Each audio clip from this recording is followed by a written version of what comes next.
మొరటోడు అని వాళ్ళు వీళ్ళు ఎన్నెన్ని అన్న పసి పిల్లవాడు నవ్వాడు.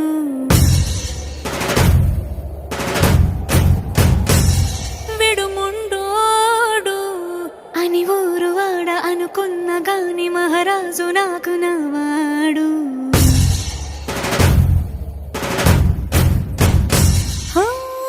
మాట పెడుసైనా మనసులో వెన్న రాయిలా ఉన్నవాడిలోన దేవుడెవరికి తెలుసును నాకన్నా.